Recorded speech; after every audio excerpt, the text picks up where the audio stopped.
saw a strange sight. I stumbled upon a story most strange, like nothing my life, my street sense, my sly tongue had ever prepared me for. Hush, child. Hush now, and I will tell it to you. Even before dawn one Friday morning, I noticed a man, handsome and strong, walking the alleys of our city. He was pulling an old cart filled with clothes, both bright and new, and he was calling in a clear tenor voice, "Rags!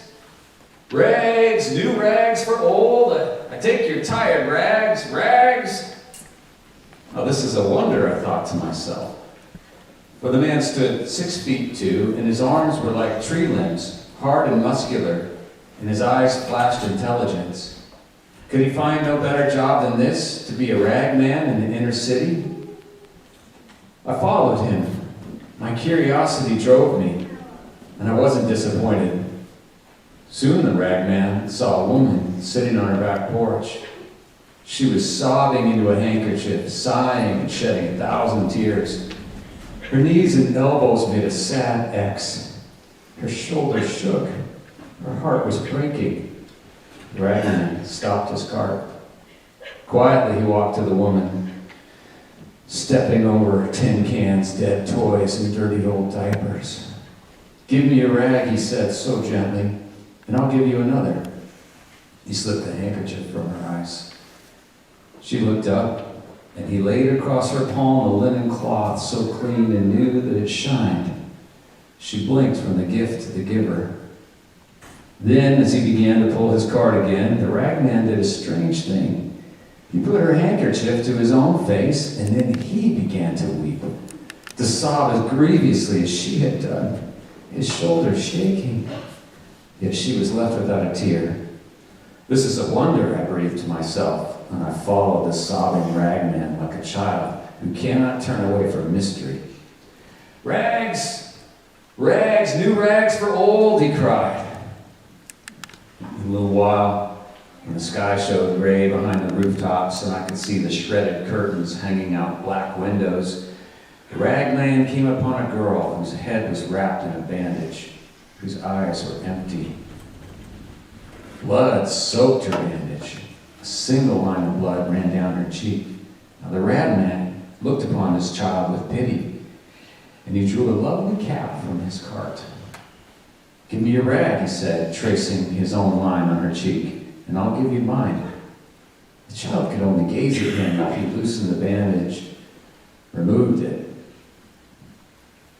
and tied it to his own head. The hat he set on hers. I gasped at what I saw, for with the bandage went the wound. Against his brow it read a darker, more substantial blood, his own. "Rags! Rags! I take old rags!" cried the sobbing, bleeding, strong, intelligent ragman. The sun hurt both the sky now and my eyes. The ragman seemed more and more to hurry. "Are you going to work?" he asked the woman, leaning against the wall. The woman shook her head. The ragman pressed her. "Do you have a job?" She pulled away from the pole, and the woman sneered. "Are you crazy?" revealing the left sleeve of her jacket, flat and empty, hanging loosely by her side. She had no arm. "So," said the ragman, "give me your jacket, and I'll give you mine." Such quiet authority in his voice. The one-armed woman took off her jacket. So did the ragman. And I trembled at what I saw. For the ragman's arm stayed in its sleeve. And when the other put it on, she had 2 good arms. Strong as tree limbs, but the ragman had only one. "Go to work," he said lovingly.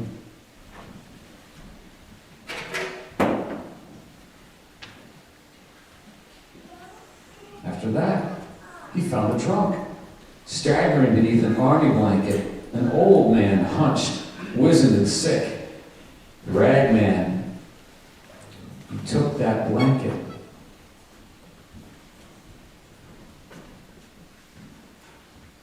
and wrapped it around himself.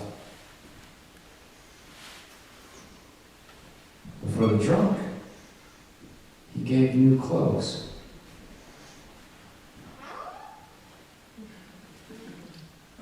And now I had to run to keep up with the rag man, though he was weeping, bleeding freely at the forehead, pulling his cart with one arm, stumbling for drunkenness, faltering again and again, exhausted, old and sick.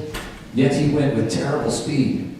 On spider's legs he skittered through the alleys of the city, this mile and the next, until he came to its limits, and then he rushed beyond.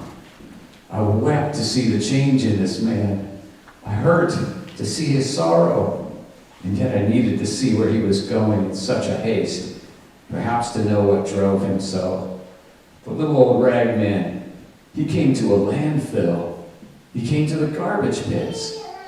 And then I wanted to help him in what he did, but I hung back, hiding. With tormented labor, he climbed a hill, and he sighed. He pillowed his head on the handkerchief and the jacket. He covered his bones with an army blanket, and he died.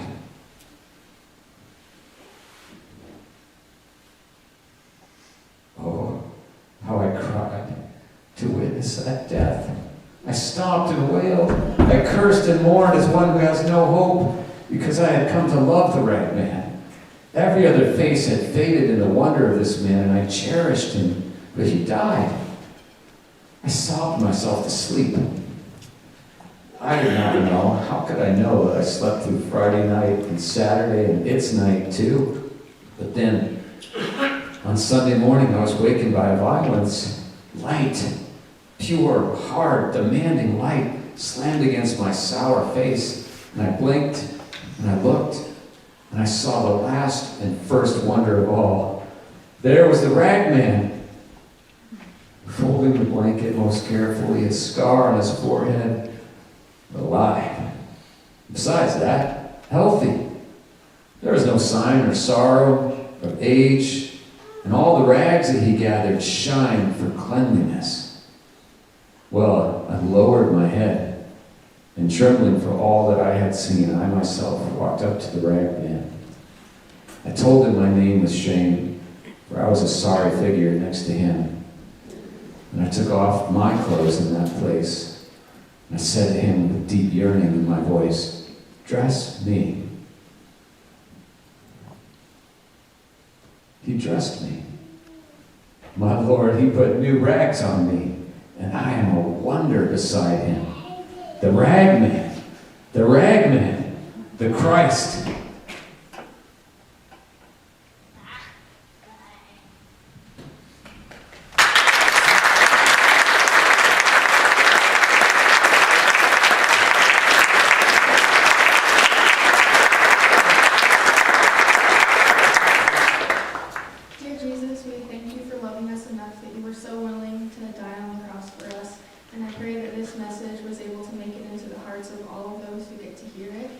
And now that we can rejoice because he is risen.